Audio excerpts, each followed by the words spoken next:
Boa noite, gente. Muita alegria, muita satisfação. Desde já, muito grato aí pela acolhida e pelo convite de vocês. Eu gostaria de, na medida que não houver restrição na conectividade, que vocês pudessem abrir as câmeras e a gente pudesse se olhar continuadamente. Eu vou ficar passando aqui, já tem 65 pessoas. Já estamos aqui com 3 telas. Eu vou ficar passando, eu gosto muito de conversar com as pessoas, olhando nos olhos, né? E a gente pode favorecer um pouco. A minha proposta é que eu possa fazer uma pequena conversa inicial, mas que fique depois um tempo para perguntas, para curiosidades, e que vocês estejam muito à vontade. Então, a partir das perguntas, vai ficar mais fácil a nossa conversa, o nosso diálogo, né? E é uma conversa, é um depoimento, um testemunho, né? Vou fazer 80 anos agora, em outubro. Desses 80, mais de 50 já foram consagrados aí a um trabalho de educação, de formação de pessoas, onde eu comecei a trabalhar na Arquidiocese de Olinda e Recife, com Dom Helder Câmara, e tive a chance de trabalhar 7 anos com ele e me inspirar muito na figura dele. E depois eu trabalhei 7 anos em todo o sertão de Pernambuco, sobretudo na região da Diocese de Petrolina, animando comunidades rurais. Depois trabalhei 5 anos numa instituição fundada pela Conferência dos Bispos do Nordeste, que foi o CECAPAS, o Centro de Capacitação e Acompanhamento aos Projetos Alternativos, né? Projetos numa perspectiva de aprendizagem para a convivência com o semiárido. E a partir desse trabalho em Pesqueira, foi que eu tive a chance, com um grupo de jovens técnicos recém-saídos das escolas de ensino médio, e com algumas lideranças de agricultores familiares e agricultoras, a gente criou essa instituição onde eu estou até hoje. Vamos fazer agora 33 anos, e nesses últimos 2 anos eu criei também, com outro grupo, uma instituição que a gente chama Instituto Abdalazes de Moura, para a gente cuidar de uma forma mais específica dessa pedagogia que a gente vai conversar, né? Então, eu moro aqui, estou falando daqui, da cidade de Gravatá, fica a 80 quilômetros de Recife. E eu vou começar pela pergunta que saiu no card, né? Se o conhecimento não muda, o que é que muda? Vou contextualizar aí essa frase para que a gente possa, a partir daí, entender um pouco mais e trocar experiências sobre essa pedagogia, né? No CECAPAS, esse centro que eu estava falando, eu era coordenador pedagógico, e com um grupo de jovens técnicos aí, nesse período, começou a se falar bastante da convivência com o semiárido, não é? Porque anteriormente toda a política de desenvolvimento para o semiárido, que é praticamente 90% da região nordestina, a política pública era de combate à seca, até que surgiu e emergiu nos diversos movimentos sociais, nas pastorais da igreja, nas academias e nos movimentos sociais e populares, que o Nordeste não merecia uma política de combate à seca, mas uma política de uma política de convivência com o semiárido. Uma política que fosse capaz de entender de forma mais sistêmica o comportamento da natureza. Então, nós lá tínhamos um grupo de técnicos e a cada mês a gente fazia um curso nessa perspectiva, um curso de agricultura orgânica, ou de horta orgânica, ou de criação de abelha, ou criação de peixe, ou de plantas medicinais, etc. E esse curso era muito prático. A gente passava o dia assim, fazendo e desenvolvendo tecnologias de convivência com o semiárido.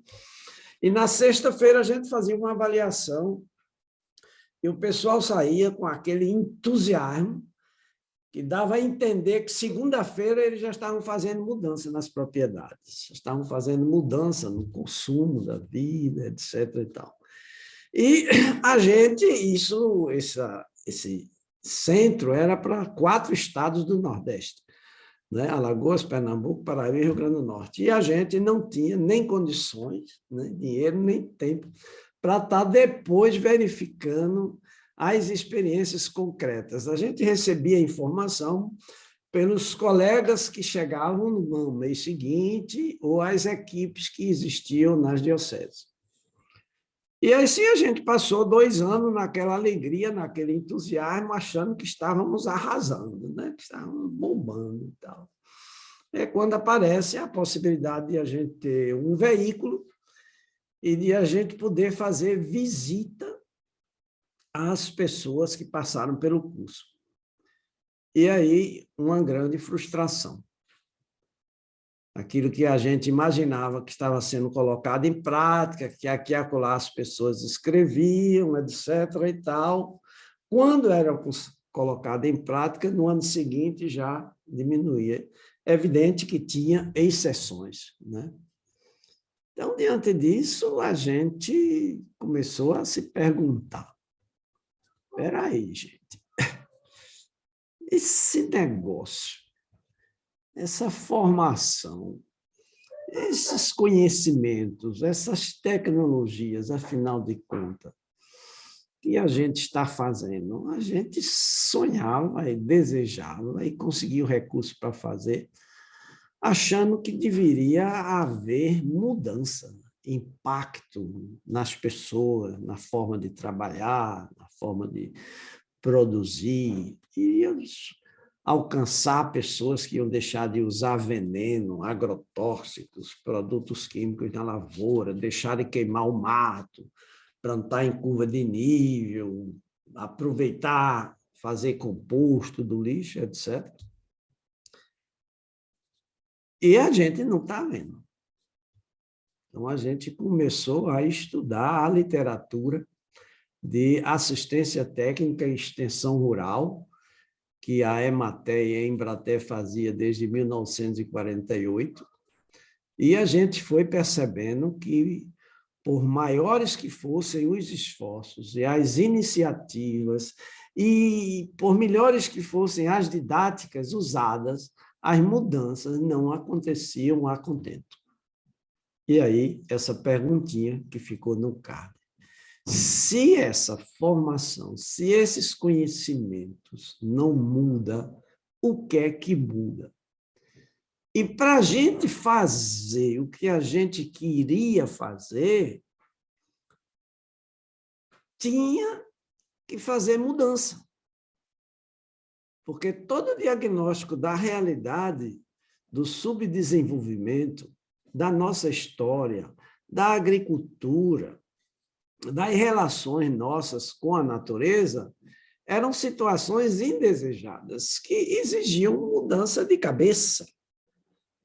Mas aí a gente foi vendo que não era só cabeça. Cabeça só a gente foi descobrindo que não muda. As pessoas iluminam, estudam, desenvolvem conhecimentos, né? Eu tinha um colega que dizia assim: se conhecimento mudasse, o sindicato dos professores universitários seria o sindicato mais atuante, né? E a gente, então, começou a se perguntar aí que outros componentes são importantes para mudar cabeça, coração, mente, cultura, hábito, postura, atitudes, etc. E tal. E aí a gente foi vendo que a formação que a gente fazia, tirando as pessoas de suas comunidades para ir para o centro, não tinha aquela força. E as pessoas queriam mudar. Mas quando eles chegavam com as informações novas que eles adquiriram no curso, que ia falar, por exemplo, no sertão aqui, no Agreste, que a gente não devia mais queimar o mato. Era uma zona que o parceiro, a parceira, o esposo, o filho, etc. Quem já viu disso? Toda a vida a gente queimou o mato. E não é mais para usar agrotóxico, porque a gente aprendeu a fazer uma Aqui no série escritório. biológica. E aí, o pessoal disse, mas se não usar veneno, não colhe. Né? Então, a pessoa recebia um conflito, gerava um conflito que era cultural, não era intelectual. Era cultural. Era as tradições, era a formação histórica dessas pessoas que criava o conflito com a informação nova. Daí a gente criou o CERTA, Serviço de Tecnologia Alternativa, que foi resultado de um trabalho onde técnicos jovens, estagiários, que saíam das escolas técnicas e gostavam, né, de conviver alguns meses conosco para aprender toda essa dimensão. Naquela época a gente não chamava agroecologia, chamava agricultura orgânica, agricultura natural.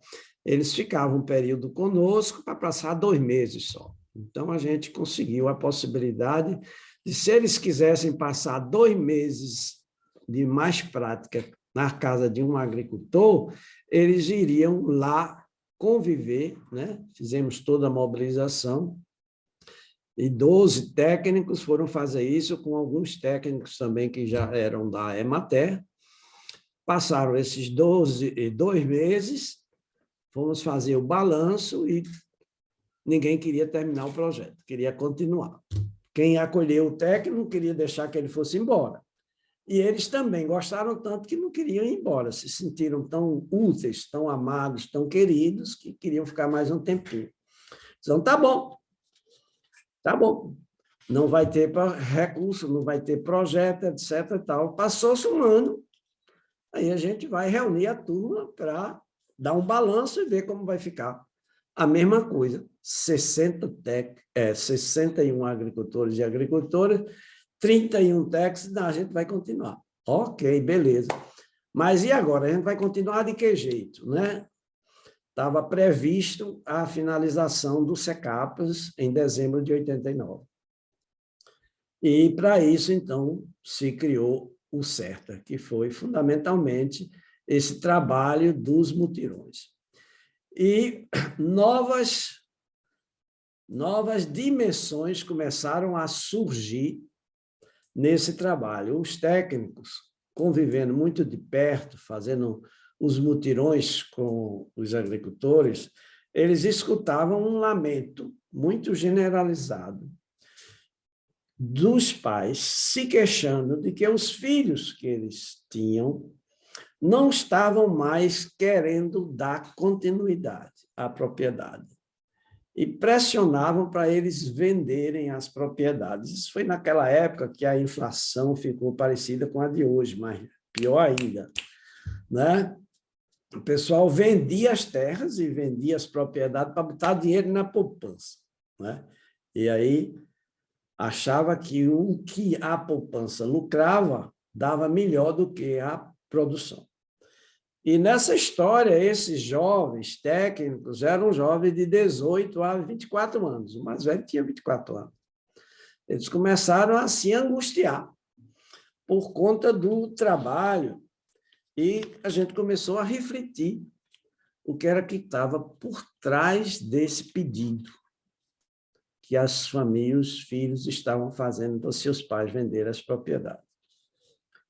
E nisso a gente, por uma série de indícios, a gente suspeitou que a escola tinha a ver com esse negócio.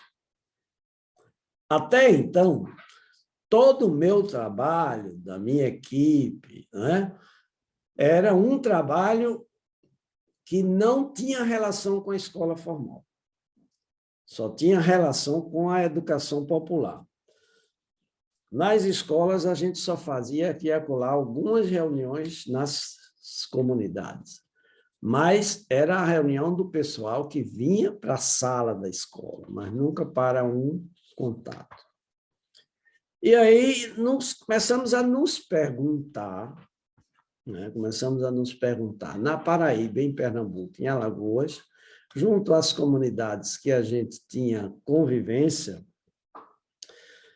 se havia, né, se confirmava essa suspeita. E a gente, para verificar mesmo, fizemos um encontro de 55 jovens estudantes do meio rural. Convidamos para ele trazer toda a produção didática, todos os materiais e livros didáticos, para passar um final de semana, da quinta-feira à noite até o domingo pela meio-dia, para fazer uma verificação. E a verificação foi a seguinte: fizemos uma equipe de português, outra de matemática, outra de geografia, outra de história, outra de ciências.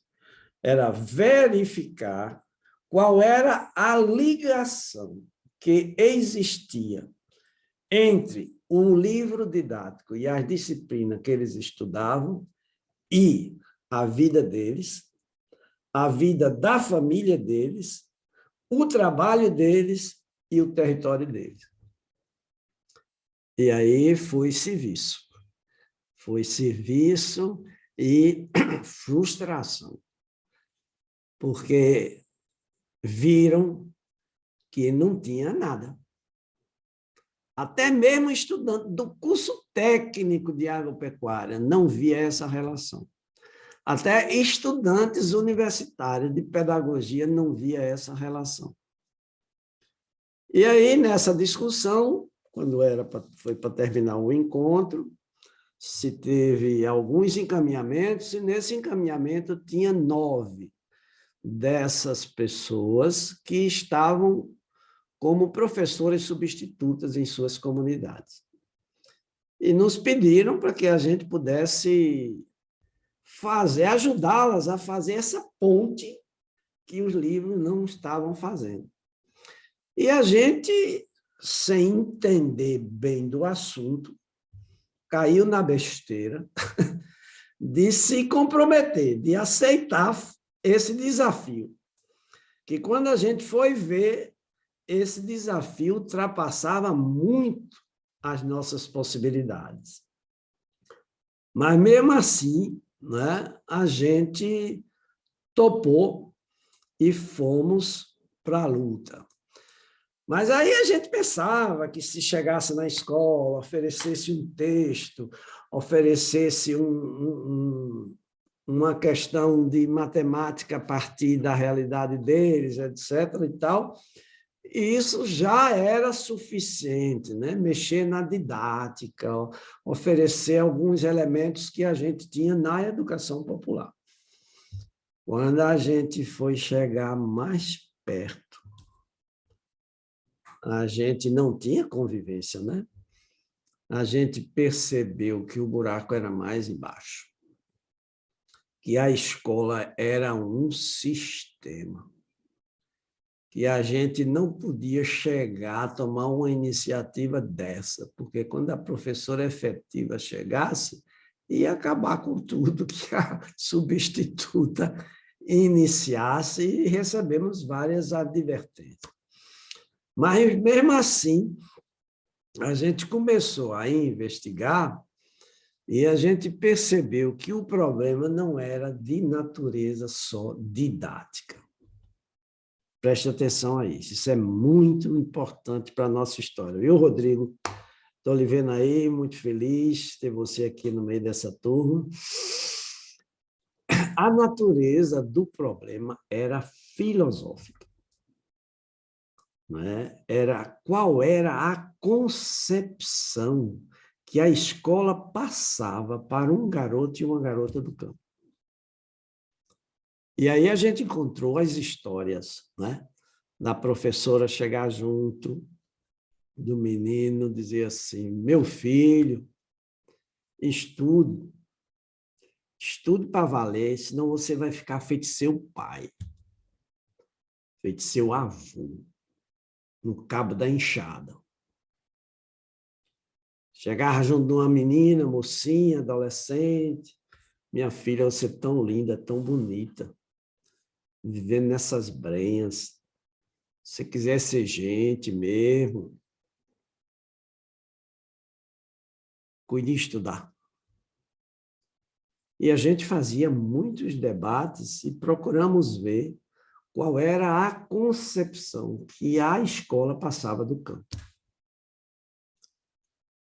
De noite e nas reuniões dos feriados, nos mutirões, a gente passava a visão do campo mais positiva possível, porque a gente estava construindo informações de base agroecológica, que o campo é viável, que o campo é possível, que a natureza, a gente tem uma nova relação com ela, que o agricultor é fundamental e importante no desenvolvimento, que a mulher no campo tem o seu papel muito específico.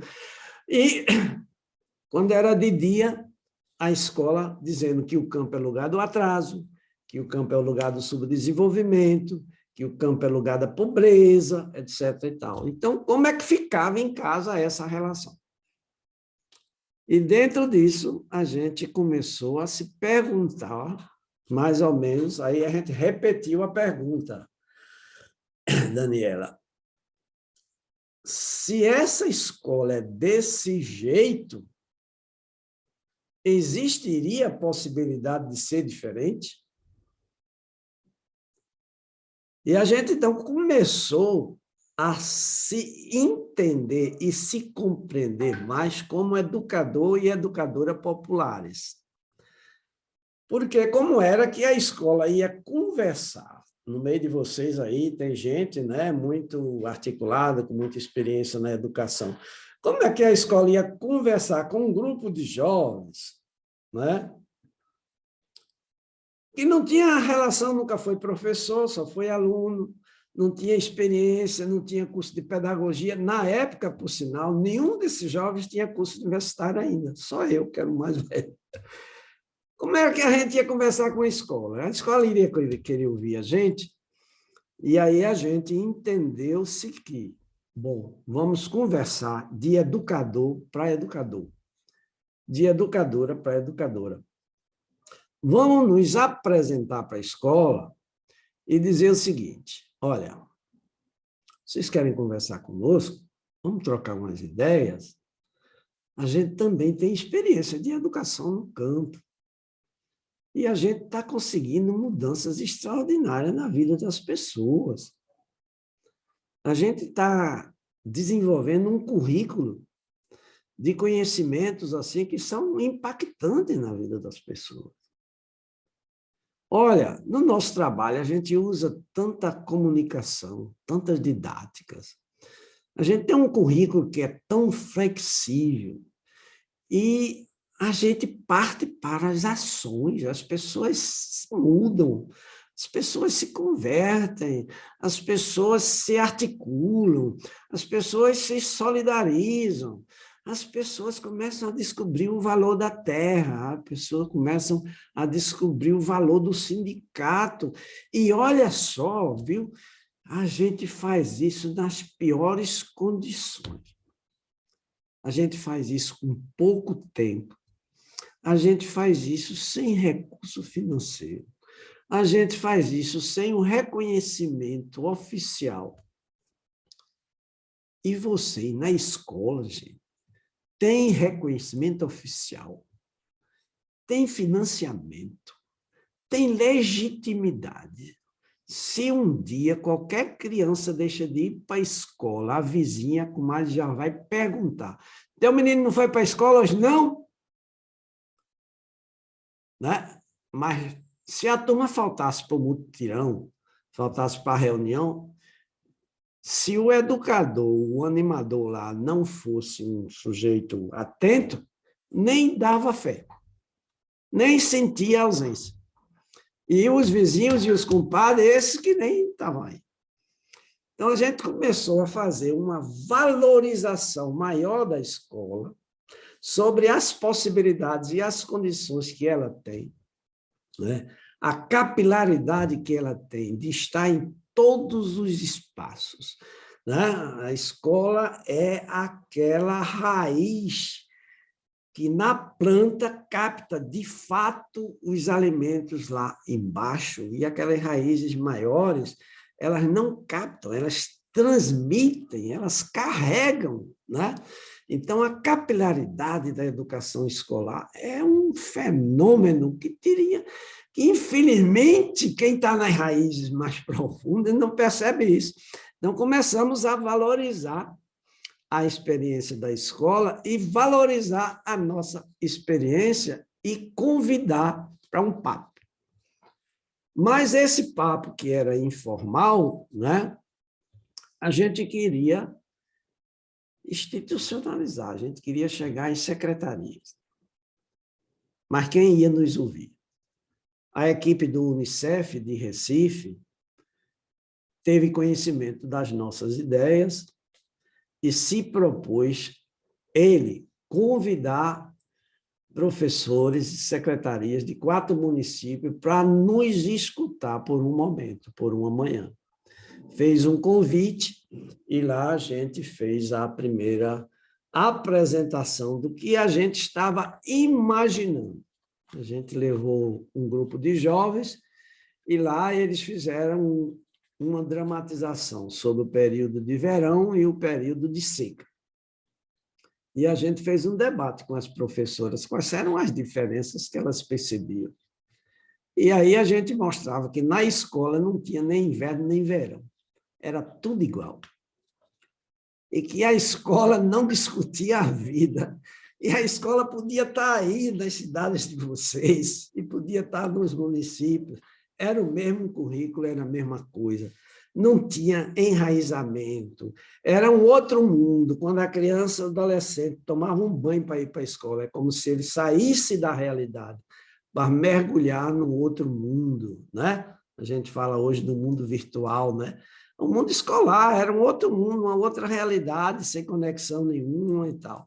E a gente gostaria de chegar junto dos municípios para poder dizer para elas que, se elas quisessem conhecer a realidade, para ver se a escola mudaria alguma coisa, nós estávamos ali disponíveis.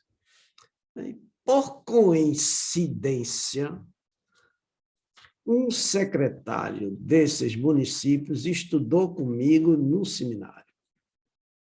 E aí ele topou a parada, e a gente foi fazer um trabalho com 30 professoras de 10 escolas. E aí a gente começou a fazer um trabalho para que as professoras e a escola compreendessem mais a realidade. Como compreender? De que jeito? Né? Então, as professoras foram também construtoras da descoberta que a gente veio fazendo. A partir daí, não éramos mais nós os técnicos, mas eram os técnicos com as professoras, dialogando uma vez por mês com ela. E aí a gente percebeu que o dever de casa podia ser a grande oportunidade delas usarem uma outra filosofia, uma outra intencionalidade. Fazer uma coisa que era do cotidiano da escola, que toda mãe, todo pai, toda criança, todo professor e professora sabe mais ou menos, ou tem uma relação, vamos experimentar o dever de casa. E aí propomos um roteiro de perguntas, um roteiro de pesquisa, né, para que as crianças do ensino fundamental, sobretudo, na época a gente trabalhava só com as professoras do ensino dos anos iniciais. E nessa, gente, aqui na região, nossa, coincide muito o início das aulas com a preparação das terras para o plantio. E aí a gente começou a colocar algumas perguntas, tipo assim, o dever de casa vai ser o seguinte: você vai perguntar a papai e mamãe, né, se eles têm terra para plantar.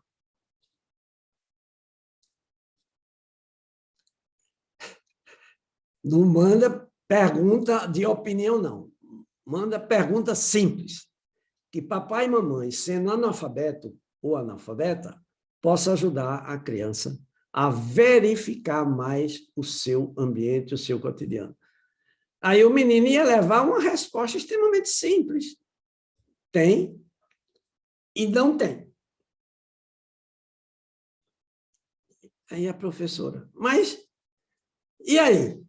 O que é que a gente vai fazer com isso? Bem, aí você tem o quê? Você já tem um quadro da realidade. Você já tem um quadro da realidade. Você já tem aí números quantitativos, numerais. Será que dá para trabalhar matemática com esses números? Com essas duas colunas de quem tem e de quem não tem?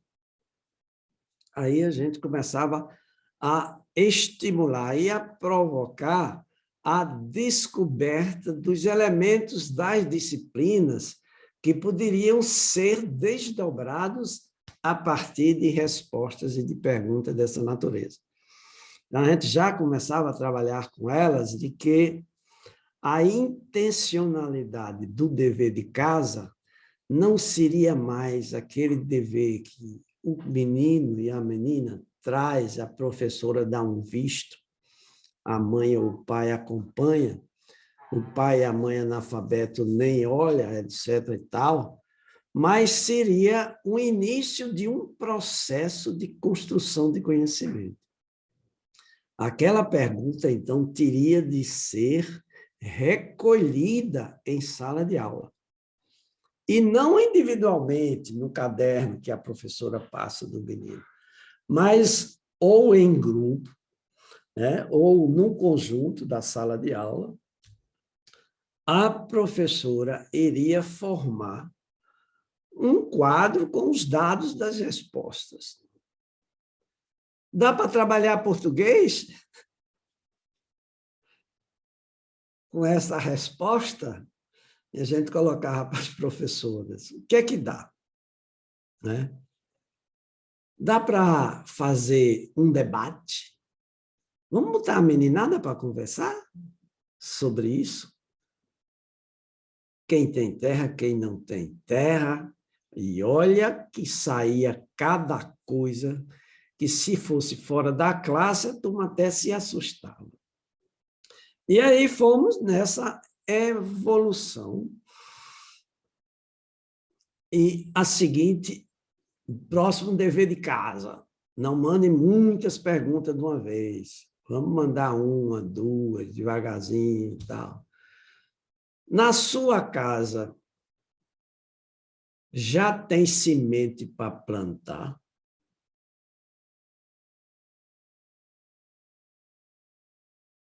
Tem semente de quê?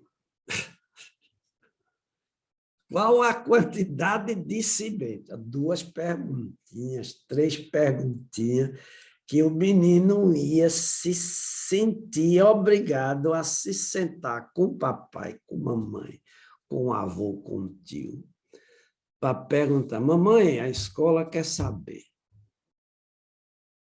se aqui tem semente para a gente plantar. E se a semente que tem é suficiente. Olha que impacto uma pergunta dessa trazia.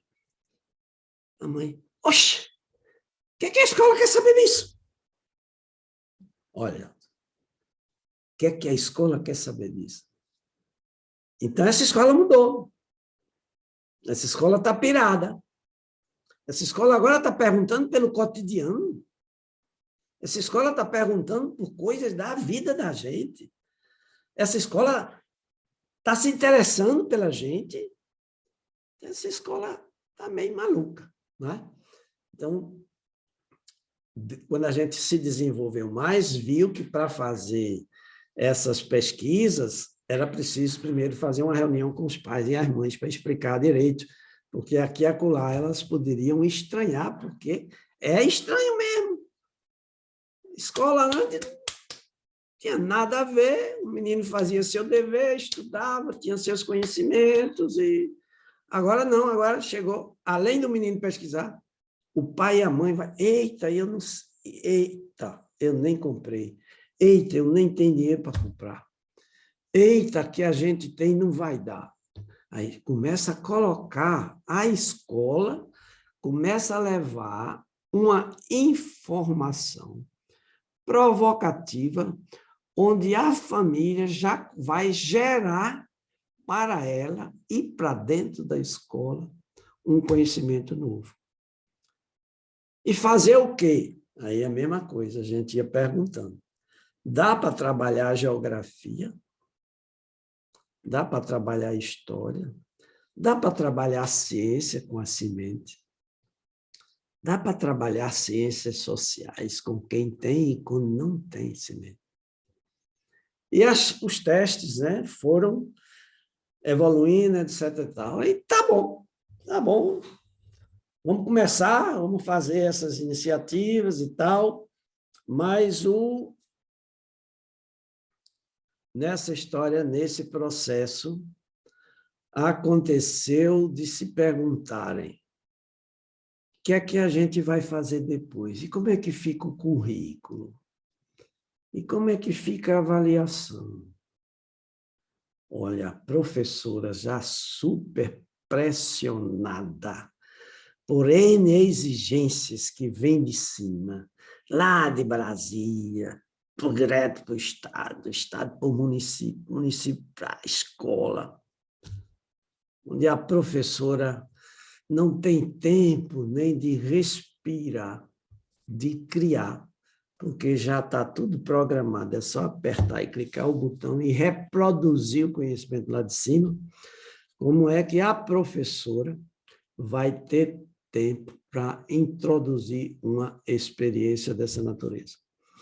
Bem, a evolução foi, a gente começou a fazer o seguinte, precisa avaliar, não é? Avaliar o quê? Avaliar todo o processo de aprendizagem. E qual é o processo de aprendizagem? É só conhecimento? Antes era. Mas agora a gente já está vendo uma série de outras coisas, como na educação popular a gente via, que precisava ser avaliada. Por exemplo, a felicidade das pessoas. Você está gostando? Gostou da pesquisa? Mamãe está gostando? Papai está gostando? Que tal a ideia? Qual foi a dificuldade que você teve para fazer essa pesquisa? O que é que você descobriu nessa pesquisa? Você já sabia essa situação da terra? Você já sabia essa situação da semente? Não é? Então, a escola começa a perceber que tinha uma avaliação a ser feita do conteúdo, das informações, dos conhecimentos, mas não só do conhecimento escolar. Precisava avaliar também o conhecimento prático, o conhecimento ancestral, o conhecimento dos avós, da mãe, do pai, do tio, conhecimento prático, etc. e tal. Eles estão aprendendo, etc. e tal. E aí, as descobertas eram coisas assim impressionantes, porque a mãe que se acreditava analfabeta, que não tinha conhecimento, a escola chegava e valorizava o conhecimento dela. E assim por diante. A professora, muitas vezes, uma das perguntas era: qual é o tamanho da Terra? E as professoras se aperreavam. Não conhecem essa matemática, não estudaram, mas na área rural todo agricultor sabe medir terra. A gente aqui diz no Nordeste, cubar terra. Porque os trabalhadores, em geral, eles recebem seu pagamento pelo tamanho da área cultivada, pelo tamanho da área da cana cortada, o mato limpado, etc. e tal. E eles usam para isso uma série de medidas que não é um sistema métrico. São normas convencionais antigas, tarefa, braços, etc. e tal. E aí, como desdobrar isso em matemática, etc. e tal? Ah, quer uma ideia? Quer uma sugestão?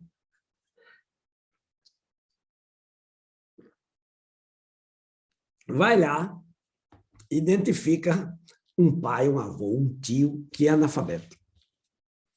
E acerta uma visita com ele na propriedade dele para ele dar uma aula para a escola. E aí, lá ia a professora, que nesse tempo a coisa mais rara do mundo era uma escola sair da sala de aula, né? E o pai ia dar uma aula de como medir terra e se saía divinamente bem. Aí o menino olhava para seu pai e disse, meu Deus do céu, isso é meu pai. E eu pensava que ele era analfabeto, olha para aí. Né? A professora disse, eu pensava que eu sabia tudo. Eis, descubro que seu Justino me dá uma aula sendo analfabeto, uma aula de matemática, uma aula de geometria. Nesse dia não dorme o menino, não dorme o pai, não dorme a professora, de tanto pensar no que remexia na autoestima das pessoas. Então, a gente tinha que avaliar também a autoestima das pessoas. Eu estou falando demais, né, gente? Você me controla aí, viu? Que eu não estou... Mas de jeito nenhum, seu Moura. Tudo que a gente quer é ouvir o senhor aqui hoje, porque eu não paro de suspirar aqui. A gente construiu uma terceira etapa metodológica. A proposta era de que tudo aquilo que os estudantes com as professoras estudassem, eles deveriam prestar conta à família. Eles deviam prestar conta à comunidade. Por que prestar conta à comunidade? Porque a geração desses conhecimentos começou lá com papai e mamãe, com vovô e vovó. Eles precisavam saber se a resposta que eles deram teve sentido e se a escola, de fato, valorizou ou fez de conta. Eles queriam saber se a escola fez disso apenas uma didática ou se estava fazendo uma mudança de cabeça, uma mudança filosófica. Então, a gente foi criando uma proposta que chamou assim, devolução da aprendizagem para uma nova ação.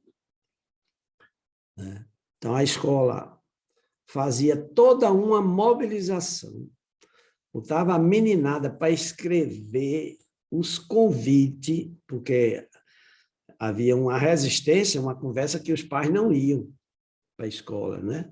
Vocês sabem aí, mais do que eu, de que pai e mãe vai para a escola, recebe boletim, assim, para receber reclamação, né? E aí tem aquele... Não, tem que reverter isso. Quem vai reverter?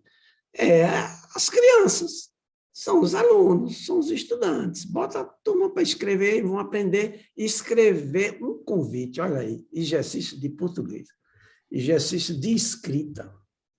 Vão ler o convite, vão fazer um exercício de oralidade, de comunicação.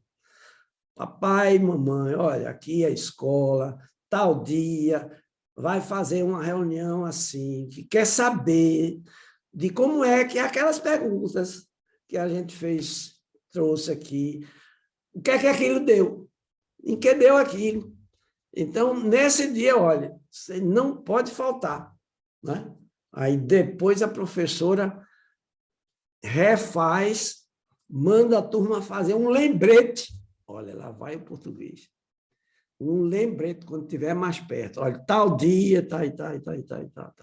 Então, o menino vai fazendo a ligação da escola com a família e vai fazendo uma construção de conhecimento onde ele, a família e a escola são protagonistas da construção do conhecimento. Aí vamos, nesse dia, a escola vai se organizar, se estruturar com a moçada para preparar um espaço em um lugar mais amplo do que a escola, um clube, um salão, que tiver. E lá a meninada vai mostrar o que é que aprendeu de matemática. Vai mostrar o que é que aprendeu de português, de história, de ciência e de outras coisas mais. Aí a meninada vai fazer texto, vai fazer teatro, vai fazer reportagem, vai apresentar gráfico, planilhas, maquete, cordel, paródia musical, dramatizações, né? Fotografia agora, né? Naquela época não dava, mas hoje todo mundo agora pode ter fotografia, filmagem, etc. E lá vai começar, vai chegando os pais e está lá a escola, os meninos recebendo, né, seus pais, apresentando, levando para a professora, diretora da escola presente, acolhendo os pais, né, numa postura totalmente diferente daquela de que o pai vai receber reclamação, vai colocando as pessoas para olhar. E o pai e a mãe olha quando vê as paredes da escola, a mesa da escola, está lá tudo quanto é coisa do cotidiano dela. Semente, folhas, plantas medicinais, com os nomes, planilha. Aí vai começar as apresentações, os meninos começam a fazer teatro, começam a cantar, e os pais se emocionam, né? Os pais se emocionam porque começam a se sentir parte, né? Viveram a vida toda, já tiveram seus filhos, etc. e tal, e começa a dizer, se no meu tempo eu tivesse uma escola dessa, etc. e tal. E assim, as famílias, né, voltavam acreditando muito mais em si mesmo, em suas capacidades, valorizando muito mais o seu cotidiano, achando que o seu cotidiano era importante, etc. e tal. Eu vou parar por aqui, tem uma quarta etapa depois que a gente acrescentou de avaliação e sistematização, né? Manu Saudades aqui, é aluno do nosso curso aqui de técnica em agroecologia, estou vendo aqui na tela, Manu, muito bom. Gal nem precisa falar, né? Gal já falou, etc. e tal, mas tem outros, tem 4 telas aqui, estamos com 86 pessoas e parece que tem gente com mão levantada aí. Conduz aí o papo, Daniela, agora eu vou ser mais ouvido. Bom, é emocionante demais, seu Moura, ouvir um relato de experiência como esse do senhor. É emocionante porque dialoga diretamente com o nosso sonho de escola, né? Com todas as questões que a gente levanta hoje em 2022, das escolas em que estamos inseridos.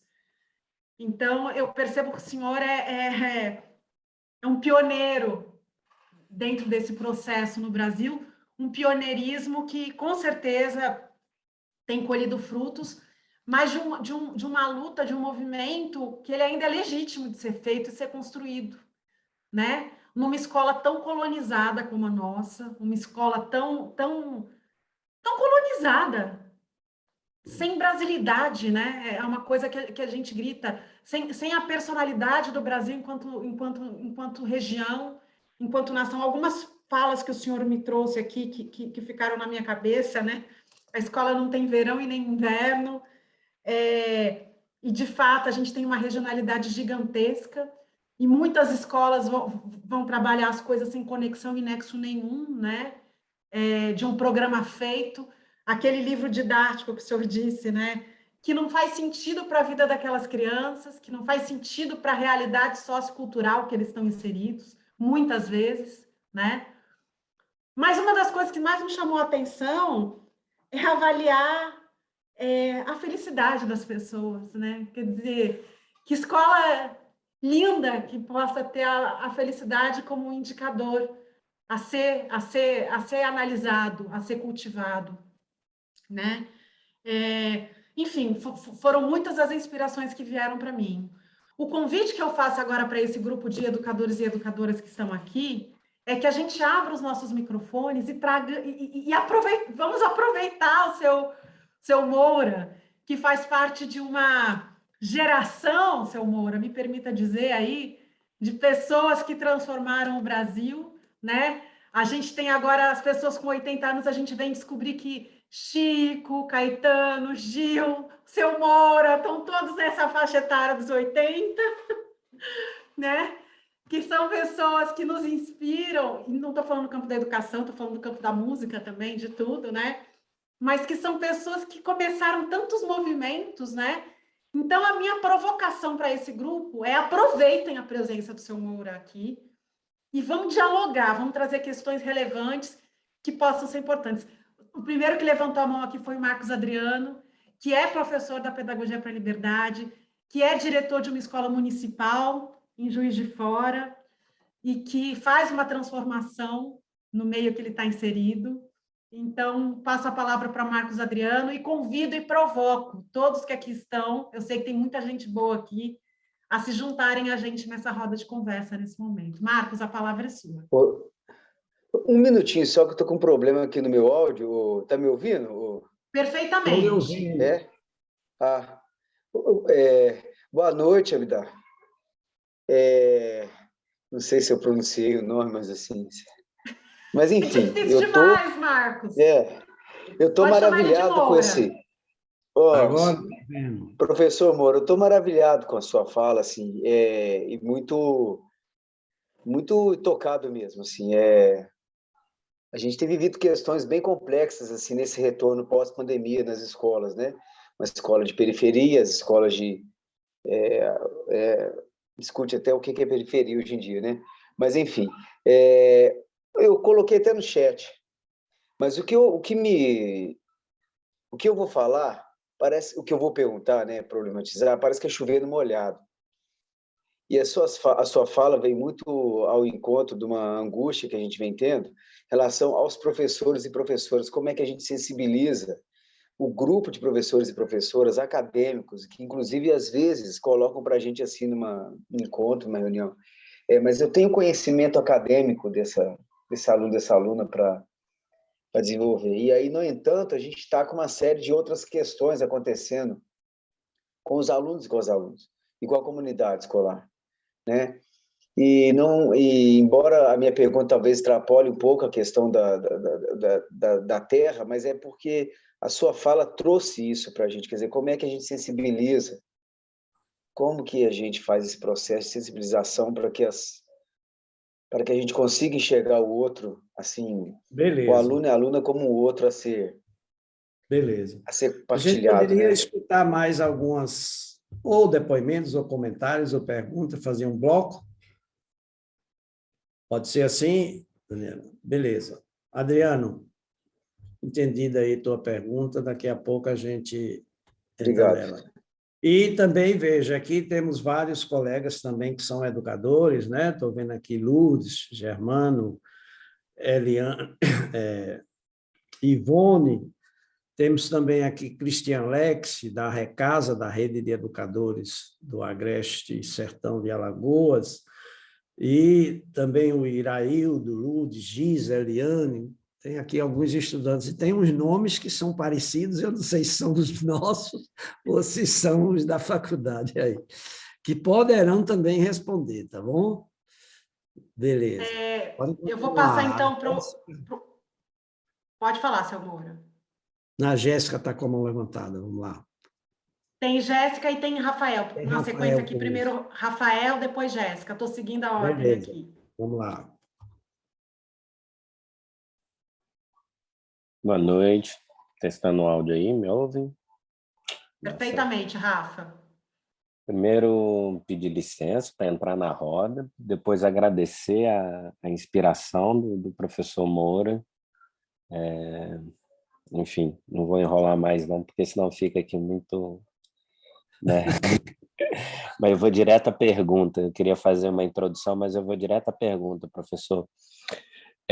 Se para o professor fará sentido fazer uma aproximação do sistema agroflorestal, agrocintrópico, a perceber a lógica da floresta, a lógica agroecológica, numa transformação do sistema educativo, de pensar que o sistema educativo, como está organizado, o sistema educativo brasileiro, como educação infantil, Fundamental 1, Fundamental 2, superior, pós-graduação, mestrado, doutorado, se a gente pensasse na lógica sucessional de um canteiro que tem desde as plantinhas pequenininhas até as que vão ser clímax no mesmo canteiro, se a gente aplicasse essa lógica de desenvolvimento das plantas, a lógica da floresta, para o sistema educativo brasileiro, faria algum sentido?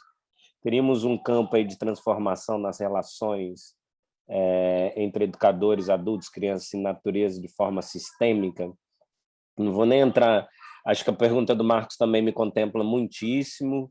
Como gestor de escola, acho que o maior desafio é estar nesse contexto dos educadores, então se responder a ele também responde um pouco a uma inquietação minha, mas tendo em vista, conhecendo a sua obra, conhecendo o seu trabalho, sendo um admirador da sua proposta, eu sempre fiquei com curiosidade de trazer essa questão para o senhor, sabendo, perceber, eu já trouxe essa questão para outros mestres também, e foi interessante. Você é de onde, Rafael? Agora eu estou falando da cidade do Rio de Janeiro. Rio de Janeiro, belezura. Vamos ver, Jéssica, então. Luísa também queria fazer a mesma pergunta de Marcos, beleza. Oi, estão me ouvindo? Estamos, Jéssica. Alô, me ouvem? Boa Sim. noite, Estamos ouvindo, professor. Jéssica, pode falar, pode vou falar. pedir licença para entrar, né? Ótimo. Já vou pedir licença para chegar, assim, já falando.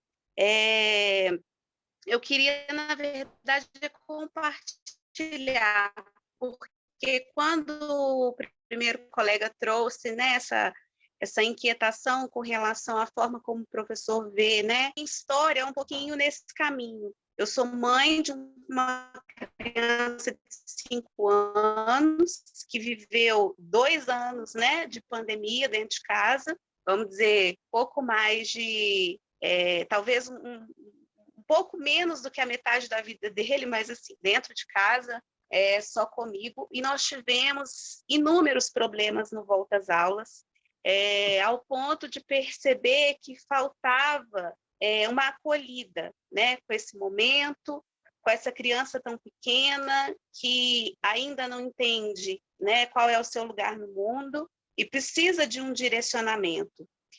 E nós tivemos, antes da pandemia, uma experiência, uma escola Waldorf, que tem um olhar diferenciado para o ser humano, né? Ele tem um olhar de o ser humano como um ser integral. E quando a gente voltou, né, pós-pandemia, se é que a gente tem uma pós-pandemia, eu estou aqui me recuperando de um Covid. Então, assim, quando a gente voltou, a gente já voltou numa escola tradicional. E aí eu me deparei com uma realidade que eu falei assim, não é isso que eu penso para a educação do meu filho. E isso nos fez lutar, né, na pedagogia libertária. Isso me trouxe até... eu estou matriculada na próxima Turma Brasil, estou matriculada na formação Waldorf, que vai acontecer na minha cidade, porque isso começa a despertar dentro da gente uma vontade de fazer diferente. Porque quando você olha, né, pegar crianças, que é o que a sociedade espera, né? Então, queria que o senhor trouxesse um pouquinho para a educação, de como que a gente vai tocar o outro, né?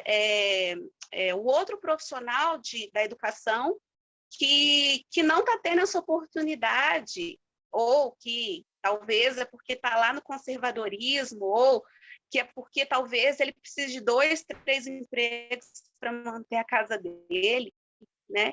E aí ele não tem essa sensibilidade de olhar para esse aluno como um ser individual. Eu entendo as dificuldades que... Beleza.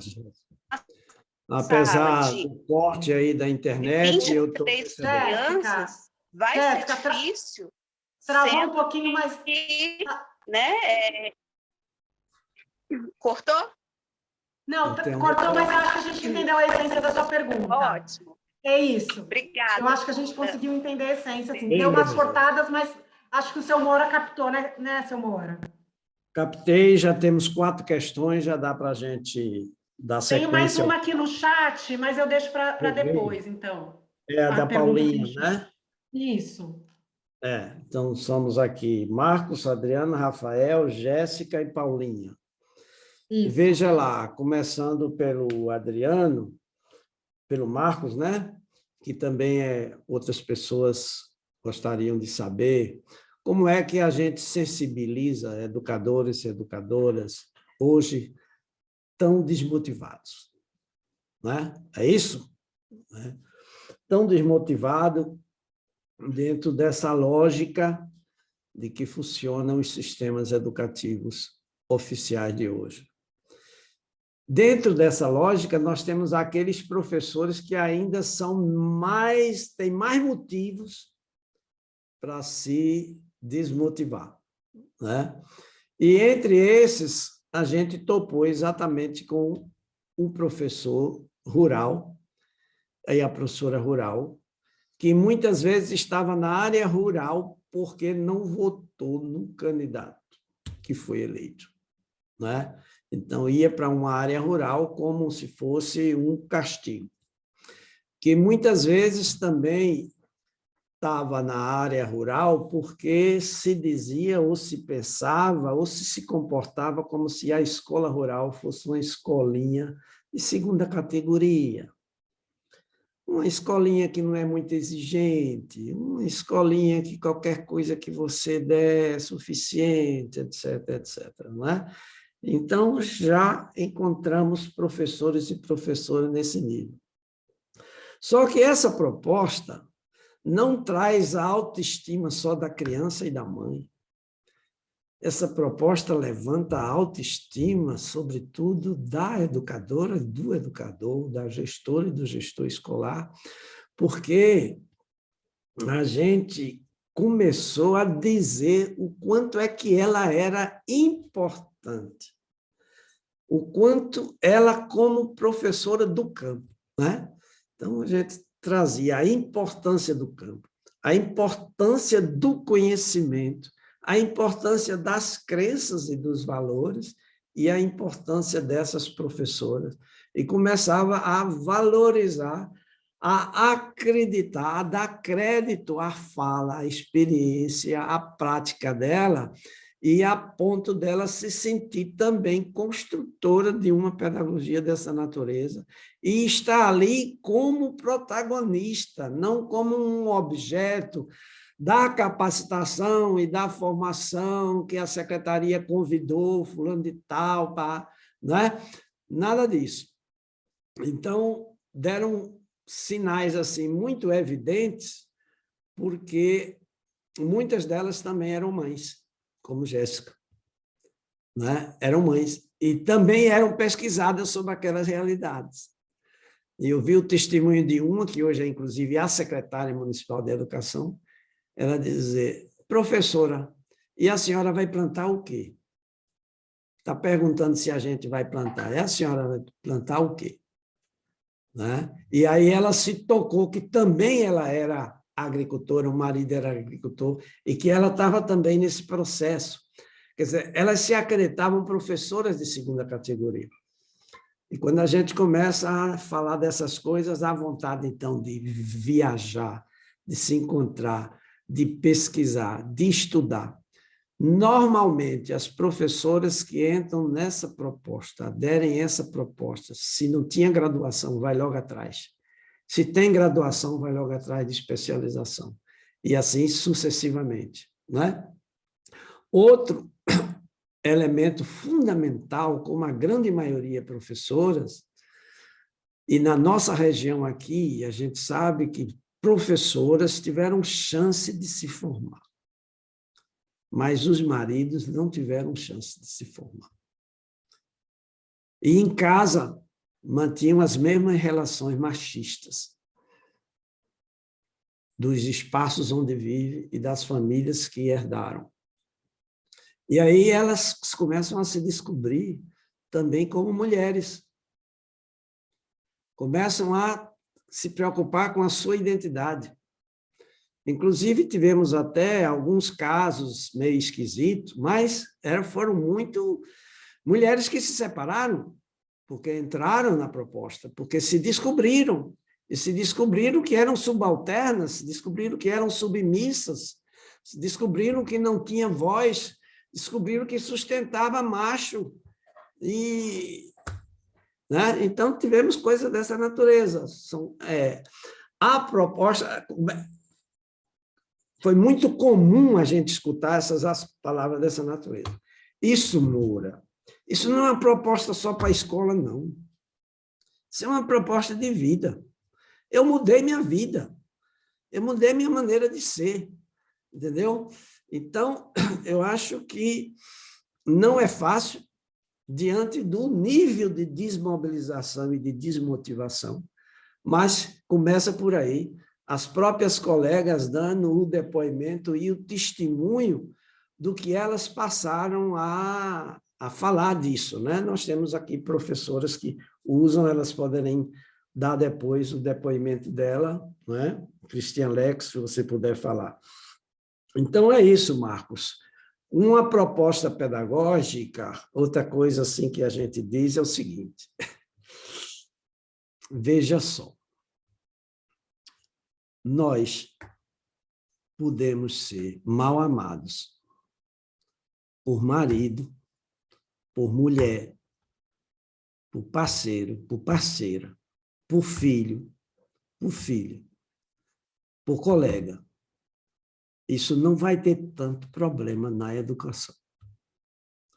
Agora, se você for mal amada por você mesmo, aí você vai ter N problemas. Porque você, mal amado por você, conseguir fazer as pessoas amarem a vida, se animarem diante dos problemas e das dificuldades, né? E aprender de cor, né? Que é uma expressão que a gente usa e que eu resgatei essa expressão do meu pai, que era latinista. Aprender de cor é aprender de coração. É aprender com o coração. Cor é coração em latim. Mas aí a nossa escola, extremamente racionalizada, transportou a compreensão dessa frase para uma visão extremamente racionalista e decoreba. A conversa e a pergunta de Rafael, muito oportuna, viu, Rafael? Porque todo esse processo de repensar uma escola e uma pedagogia nasceu dentro do movimento agroecológico, né? Foi no esforço de levar para as pessoas uma nova concepção de natureza, nova concepção de mundo, relação amorosa e harmônica, cooperação com a natureza, que a gente foi privilegiando e selecionando um currículo, né?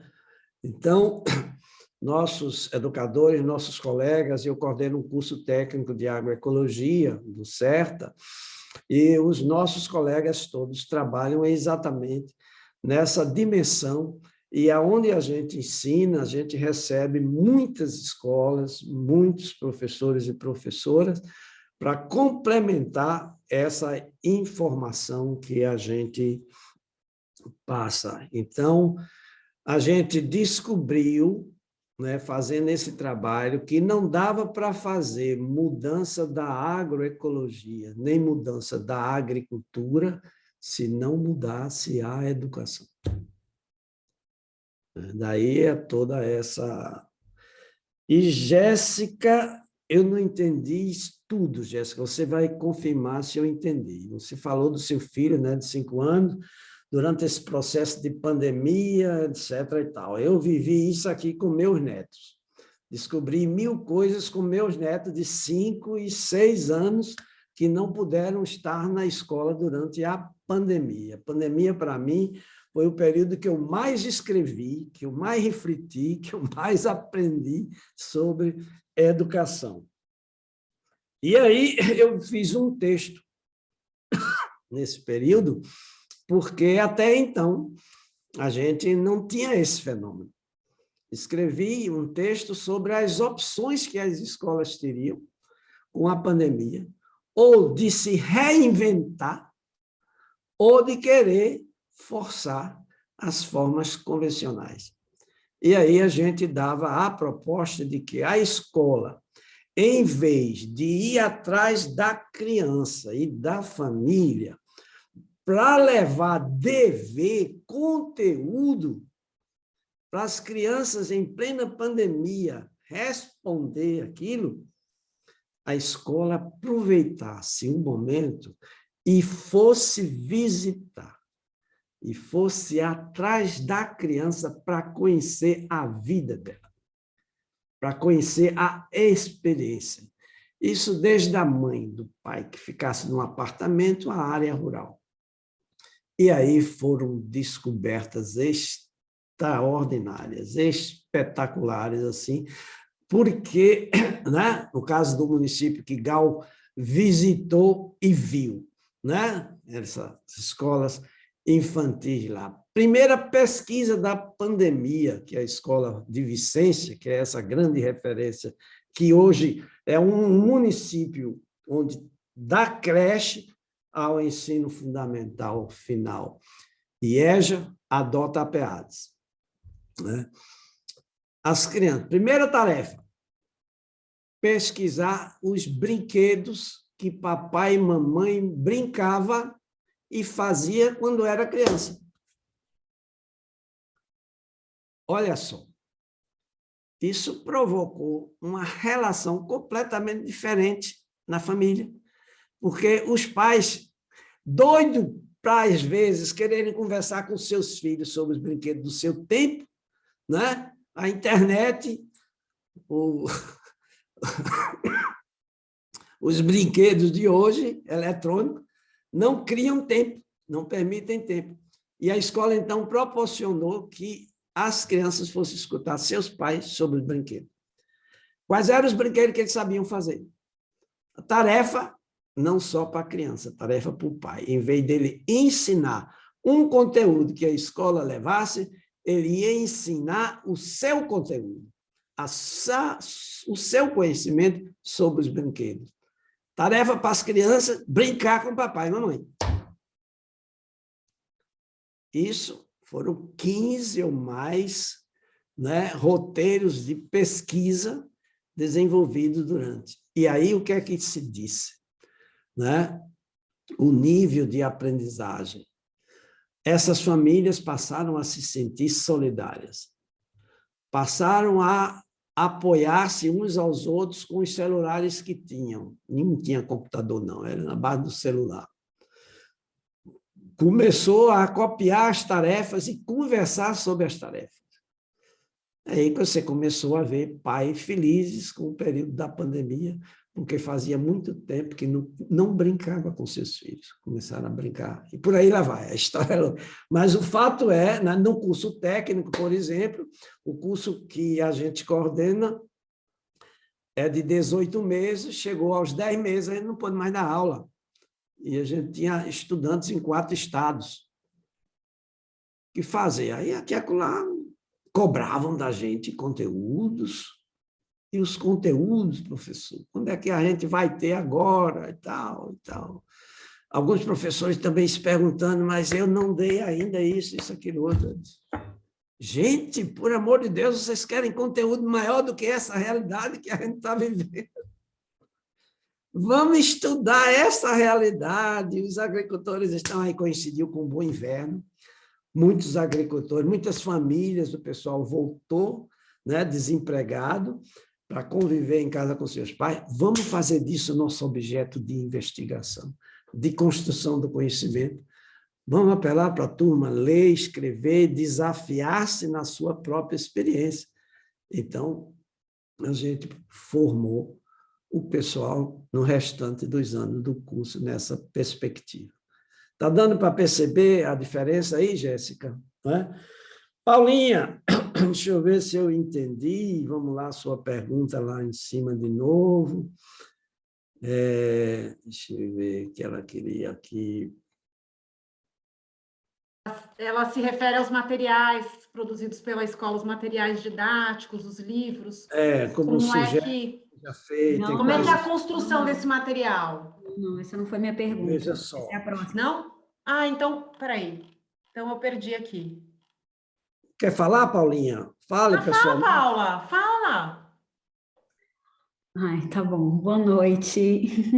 Primeiramente, muito obrigada, professor Moura. É emocionante de ouvir falar, né? E já vou entrando assim na pergunta, porque é um tempo que antigamente, né? Eu lembro dos meus avós, então a gente não tinha essa ideia de inovação, mas a inovação não necessariamente está ligada à tecnologia, né?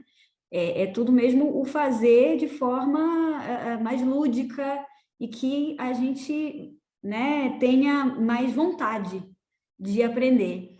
E eu acho que você é um grande exemplo. E a minha pergunta vai muito nesse sentido, né? Então, tendo em conta que quase nada mudou nas escolas, né, na academia, ou seja, o nosso sistema educacional praticamente é o mesmo. O que você sugere, né? Em que instância isso, em quais instâncias, essa mudança deve ser feita, né? O que tem que acontecer para que, de fato, haja uma mudança de paradigma, né, na educação, para que a gente tenha uma educação diferente. Eu sei que tem muitas ações sendo feitas, mas o que de fato a gente tem que fazer para mudar isso mesmo? Essa é a minha pergunta e obrigada mais uma vez. Beleza, vamos aproveitar que a Ana Carolina está com a mão levantada para ver se ela... Ana Carolina. Olá. Eu vou abrir aqui a câmera, se ficar ruim o áudio, me avisem. Gratidão, professor Moura e todos os presentes. Primeiramente, agradecer porque essa fala poderosa, né, do senhor faz encaixar muitas peças na minha cabeça, porque eu sou aí muito apaixonada pela agroecologia, e aí nas minhas andanças eu ia escutando daqui e dali, e eu não estava entendendo direito algumas coisas. Então, por exemplo, quando eu estava lá na Coopera Floresta, né, com o Pedro Baiano, que é um dos fundadores ali no Vale do Ribeira, e aí foram entrevistar ele, assim, né, projeto, dinheiro, Petrobras, um monte de coisa, e perguntaram assim para ele, qual foi o maior legado, né, de toda essa movida, né, com a cooperativa. E as pessoas estavam esperando, assim, o que estava entrevistando, que ele falasse que foi a agroindústria, de R$1,5 milhão do projeto, e ele falou, olha, a coisa mais importante que aconteceu aqui é que os filhos dos agricultores passaram a se afirmar como filho de agricultor. Essa mudança de autoestima, né, que o senhor fala.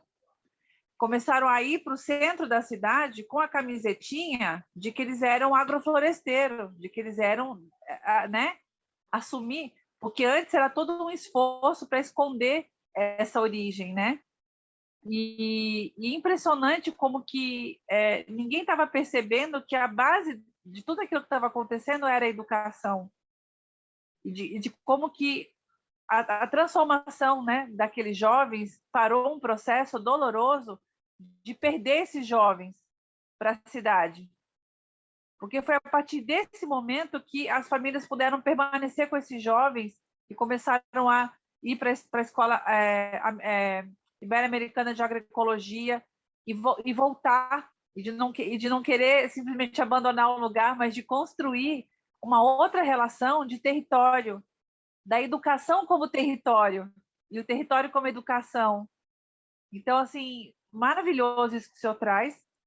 Lembrei também do quilombo do João Surá, que uma senhora, uma avó, falou assim, pegou o livro do neto e olhou e falou assim para mim, falou, aqui tem uma figura do ovo que sai da galinha, né? Todo mundo sabe isso daqui. Aí eu tenho que mandar meu neto para ir ver um desenho de que a galinha bota ovo, né?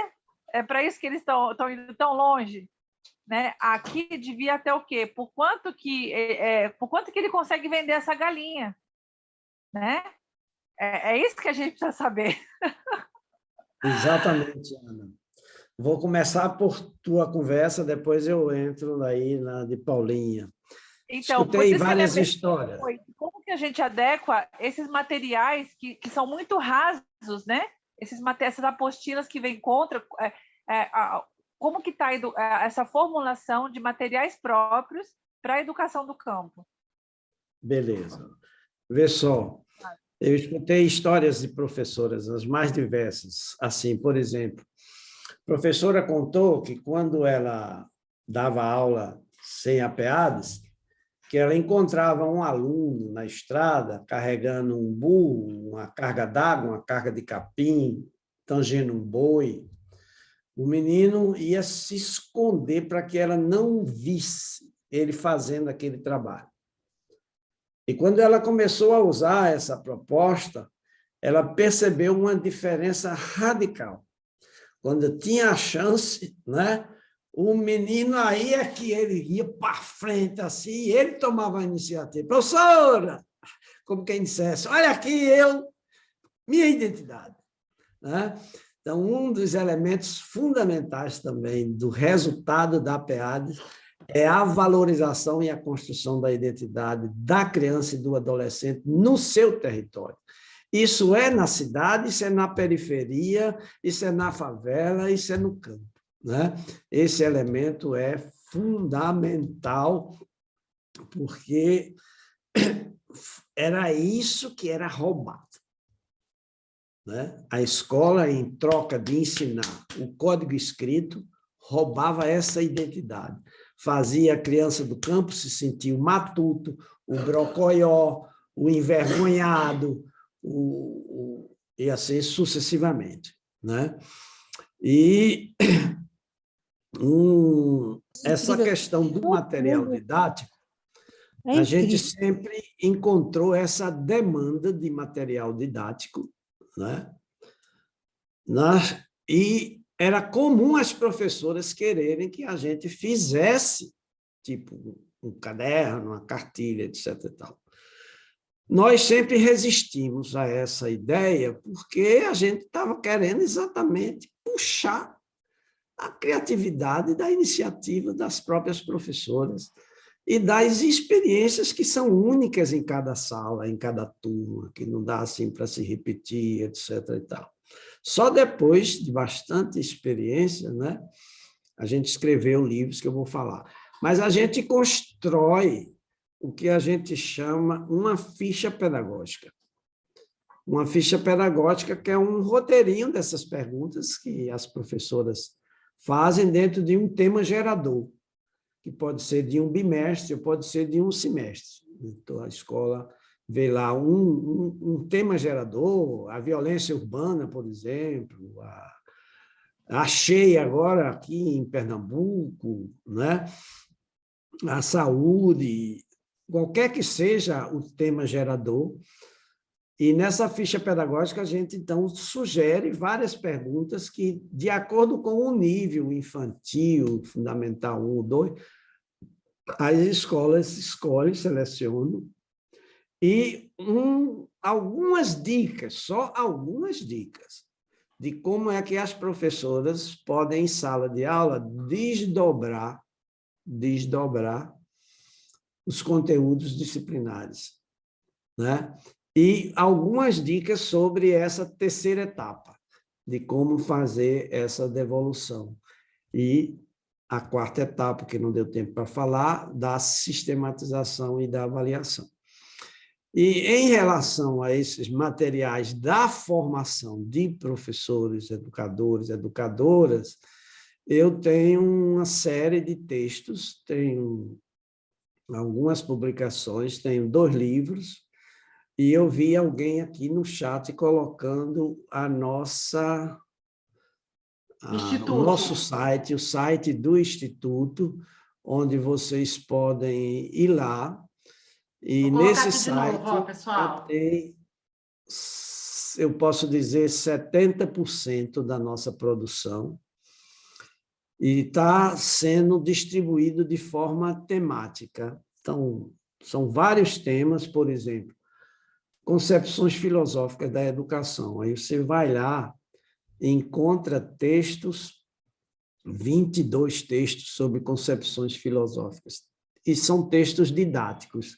São textos escritos para professora, para agricultor, para jovem, para quem tem vivência. Não é para quem tem conhecimento. Para quem tem vivência. Lê e entende. Então, é muito fácil a linguagem, né? Tá aí os colegas. Depois, adorei, seu Moura, adorei. você leu algum? Não, adorei essa sua fala, para quem tem vivência. Para quem tem vivência, porque é isso. eu escrevo para as pessoas que com a vivência entendem, e muitas vezes as pessoas com conhecimento não entendem o que eu escrevo. Então, eu escrevo para pessoas muito simples, escrevo de maneira como eu estou falando, né? Minha linguagem, minha comunicação é essa. E aí vocês têm uma área lá que só sobre metodologia. Tem 6 ou são 7 textos escritos em épocas diferentes, um complementando o outro, aqui e acolá uma outra ideia repetida. Vocês vão encontrar o texto sobre metodologia. Vocês vão também um roteiro sobre fichas pedagógicas. Aí tem uma ficha pedagógica sobre um censo populacional de uma comunidade. Tem uma ficha pedagógica sobre um censo ambiental. Tem outra sobre um censo agropecuário. Tem outra sobre aquelas primeiras perguntas que foram as primeiras, sobre o cultivo, o plantio, etc. Tem um texto no livro, em um dos livros, que é um comentário e uma ficha pedagógica que eu proponho para aquele escândalo de violência de Realengo.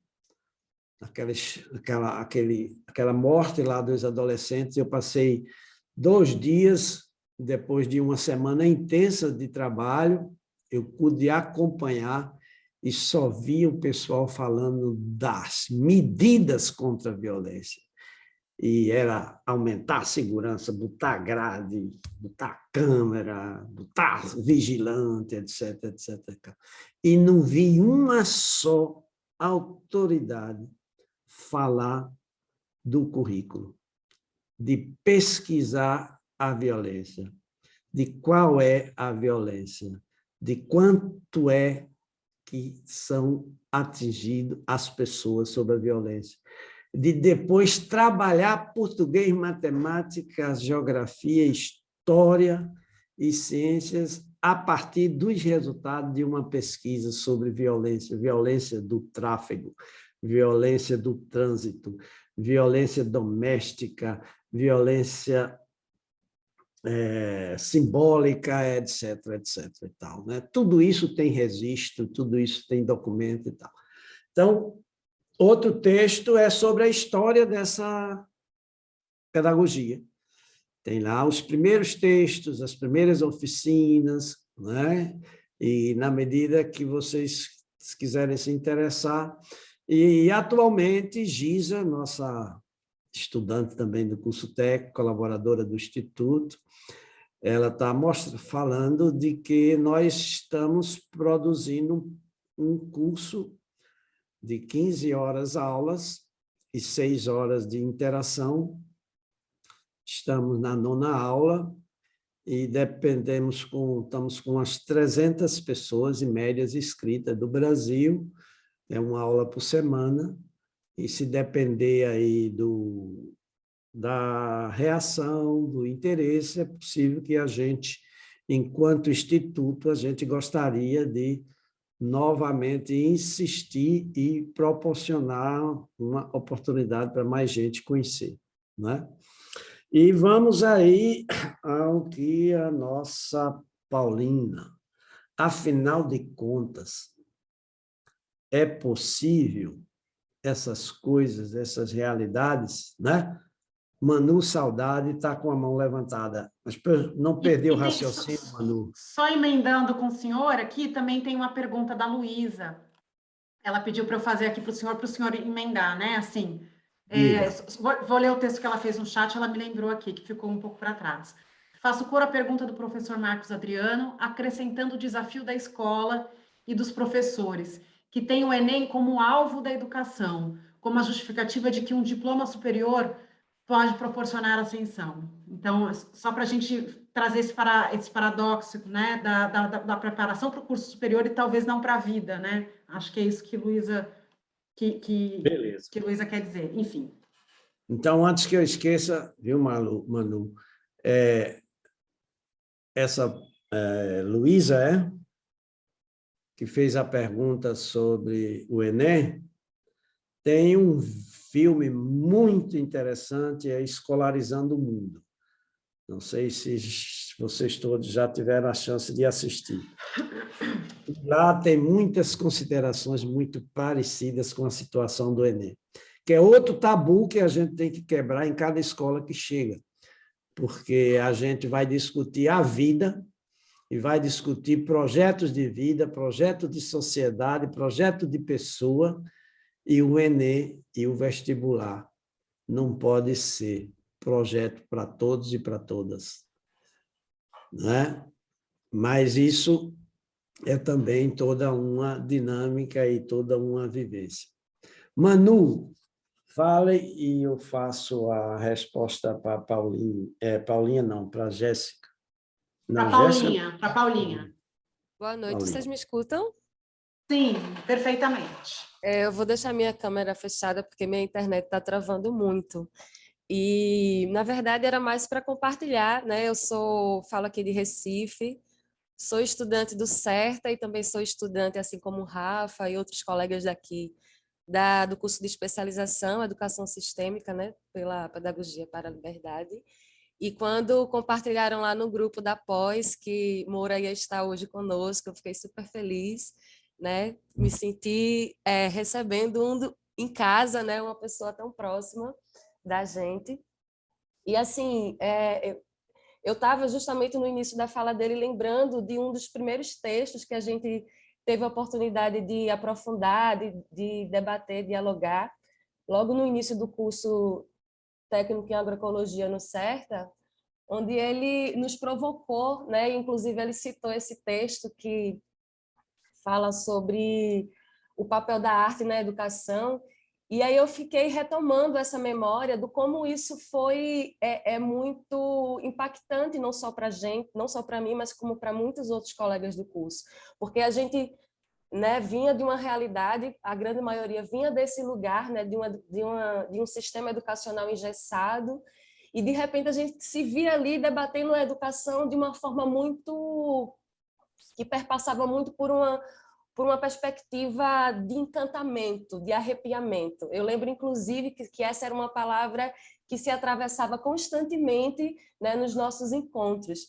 E ali eu fui me dando conta do quanto a gente precisava, né, mergulhar dentro dessa visão sistêmica que a agroecologia, né, e outras formas de ver o mundo e de sentir o mundo precisam estar perto e próximo do sistema educacional, da escola, né, dessa experiência educativa, nesse campo que muitas vezes distancia tanto as crianças, jovens e adolescentes desse olhar de sentir a vida, né? E não só estar ali para aprender e servir a um sistema depois, né? E quando o professor Moura estava falando aí dos seus livros, das suas escritas, eu me recordei de uma história que, inclusive, a gente também debateu, que está num dos livros dele, que é o Filosofia da Educação do Campo, e foi uma história que eu achei muito curiosa, porque através dessa história, que é uma história real, que eu lembro que ele falou na ocasião, que foi uma história que de fato aconteceu, eu achei muito curioso como, através dessa história, ele nos provocava e nos provoca a pensar a importância da pesquisa enquanto necessidade para uma amplitude de curiosidade, de observação e de transformação. E aí, assim, só contextualizando essa história bem rapidinho para vocês entenderem, e aí, tipo, se eu esquecer de alguma coisa, ele pode retomar depois na fala dele, é a história daquele vaqueiro, Moura, lá daquela cidade de Tacaratu. Né? E aí, essa história, ela fala de um vaqueiro que estava tangendo os gados, né, por cima de um ajedo coberto de macambira. E aí uma res desviou-se das demais, e ele, para trazer de volta, o que é que ele fez? Ele pulou com um cavalo uma touceira de macambira. E aí, nesse movimento, ele sentiu uma picada violenta na perna. Quando ele olha para trás, ele vê o que era, e viu uma cobra cascavel chocalhando no lugar onde ele pulou com o cavalo. Então, assim, imediatamente, ele começa já a se sentir mal, porque ele colocou na cabeça, não, fui picado por uma cascavel. E aí foi perdendo a vista, ele foi passando mal, foi para casa, ele mal chegou em casa, já foi contando para a mulher dele que tinha sido picado por uma cascavel, e já foi entrando num estado moribundo. A mulher dele, né, correu para chamar os filhos, a vizinhança toda, o povo já chegou lá com a vela para rezar, porque o cara estava morrendo. E aí, nesse movimento, chega um vizinho muito curioso. Foi a única pessoa curiosa nesse movimento todo, que quando chega lá, diz assim, peraí, deixa eu chegar perto para observar o que foi que aconteceu. E aí, quando ele chega perto, né, era um culpado dele, inclusive, muito curioso, e aí, quando ele chega perto para ver onde a cobra havia picado, ele aproximou-se mais, pegou a perna do compadre, levantou e percebeu um sinalzinho preto no lugar da picada, né, que ele disse que tinha sido picado. E aí o cara, muito curioso, passou a unha e arrancou um espinho de macambira do lugar. Ou seja, ele mostrou o moribundo, que estava quase cego, morrendo, e disse, olha, quem te mordeu? Foi esse espinho de macambira, não foi a cobra. Então, o vaqueiro, imediatamente, quando escutou essa fala, já foi conseguindo abrir os olhos, já foi voltando à vida, e ele foi vendo que não tinha sido nada de cobra. Então, o cara que estava morrendo, que achava que era por uma picada de cobra, viu que, na verdade, ele estava morrendo de susto e de engano. E aí, depois dessa história, o professor Moura traz essa reflexão a partir dela e nos provoca a pensar que o papel na comunidade, o papel do líder, de um agente de desenvolvimento, de uma professora, de um professor, pode ser comparado a esse compadre curioso, né, que enxergou e tirou o espinho. Então, assim, como esse compadre, né, a gente precisa enxergar mais a fundo a comunidade, né, a gente precisa enxergar mais a fundo as nossas turmas de estudantes, as nossas turmas de educação infantil, né, as nossas turmas de ensino fundamental, e seja o espaço onde a gente estiver. Então, para exercer esse papel, a gente precisa ser curiosa, a gente precisa confrontar uma realidade que muitas vezes está posta, né? E que às vezes a gente aceita de cara, mas a gente precisa, às vezes, remexer por dentro e puxar essa curiosidade, essa vontade de buscar uma revelação diferente do que nos dizem e que nos fazem nos acomodar e aceitar como é. Então, era só para compartilhar um pouco com vocês essa história, que nesse livro dele, inclusive, tem muitos outros relatos reais, e que a partir desses relatos ele vai fazendo essas provocações filosóficas e pedagógicas e tudo mais. Então, gratidão aí, Moura, por estar aqui conosco, e valeu, pessoal aí da Pós, por ter convidado ele para estar com a gente hoje. Obrigado, Manu. Você pode imaginar quantos desdobramentos esse texto já tem dado. É raro eu visitar um município, uma escola, onde não me trazem um álbum seriado, onde não me trazem literatura de cordel, onde não me trazem outras histórias parecidas, né? Onde a pesquisa é realmente um grande fator de construção de conhecimento. E a PEADES resgatou, né? Sobretudo com a inspiração de Pedro Demo, naqueles 2 livros dele, Educar pela Pesquisa, e a pesquisa como um princípio científico e educativo, ele resgata, né, que a pesquisa estava sendo um objeto de pós-graduação, de doutorado, mestrado, etc. e tal, e traz a pesquisa como um grande elemento para ser trabalhado pelas crianças, né? Retoma a ideia de Paulo Freire de partir da pesquisa epistemológica, da curiosidade da criança, e a gente vai além para que não fique só na curiosidade.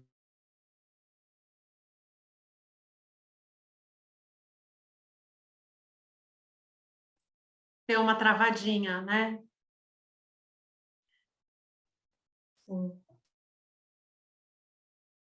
Só um minutinho, pessoal. Deve estar voltando aqui. Enquanto está voltando, a gente suspira, né, gente? É o que cabe dentro da gente, um suspiro, né?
Estou aqui falando com o seu Moura, pessoal. Estou agradecendo ele. Ele disse que deu uma pane elétrica lá, acabou a energia geral. E eu estou dizendo aqui, eu acho que a palavra é agradecimento. Seu Moura, se o senhor puder me ouvir, queria convidar. E aí eu ia fazer uma provocação a vocês e deixar essa resposta para ser dada por vocês, cada um em seus espaços, em seus territórios, e ampliar, então, essa rede. Eu acho que a gente apenas começou em contato com vocês aí da Pedagogia para a Liberdade, e quem sabe essa iniciativa possa se multiplicar. Nós gostaríamos de fazer parte dessa rede com vocês. É isso, né, que aconteceu, escapa totalmente da nossa governabilidade. Vamos ver outras oportunidades. Eu queria agradecer muito a atenção de vocês todos e agradecer também aos colegas e egressos que participaram, estudantes do curso. Uma boa noite. Seu Moura, a gente que agradece, e o senhor pode ter certeza que dessa conversa de hoje muita coisa vai frutificar e nós não vamos mais largar o senhor. Nós não vamos mais largar as mãos do senhor, não, viu? Somos agora seguidores, parceiros de vida, de propósito. O senhor pode ter certeza. Eu vou ler aqui um pouquinho no chat, ó. Vou pedir para o pessoal escrevendo aqui no chat. Se vocês puderem escrevendo as palavras, ó. O que suscitou essa noite, ó. Chorei, gratidão, mestre Moura. Obrigada a todos. Inspiração é o que o senhor suscitou nas pessoas, tá? Aprendizado, gratidão por tanto. Muito obrigado, professor, pelo trabalho incrível. Uma semente aqui foi plantada, impulso, simplicidade no trabalho, grande mestre. Viva Moura! E essas são as... Muito obrigado, o senhor trouxe esperança. Obrigado, professor, por tanto, gratidão. O nosso chat aqui está repleto de dizeres. Eu vou pedir para a gente... Ó, cabuloso. Só podia... O olhar de amor ao próximo, foi lindo, enfim. Eu me comprometo a copiar esse chat aqui e enviar esses dizeres para o senhor, seu Moura. Quero dizer, em nome da Pedagogia para a Liberdade, que a gente agradece demais. E desse de hoje, muitos outros encontros virão, com certeza. A gente está construindo aqui uma rede hoje e fica... honrado e confirmado que muitos encontros virão. Um grande abraço e viva São Pedro, comemore aí com seus familiares e viva São Pedro. É isso, minha gente. Mesmo na impossibilidade, a possibilidade acontece. Esse é Moura. E é isso, pessoal. E com essa emoção, com esses corações e com tudo isso que a gente sente, dessa vibração, e eu acho que a grande lição é a vontade, né? É a vontade que Moura exerce na nossa vida, que mesmo na impossibilidade ele pega o telefone, liga e faz questão de responder Paulinha, faz questão de suscitar alguma coisa na gente, e fica o compromisso da gente dar sequência a essa provocação que Moura fez. Então, gratidão pela noite de hoje, por tudo vivido, experimentado e sentido aqui, e que muitos encontros como esse aconteçam. A minha palavra é gratidão a Moura, a essa alma tão potente que está transformando o Brasil dentro das suas possibilidades e impossibilidades.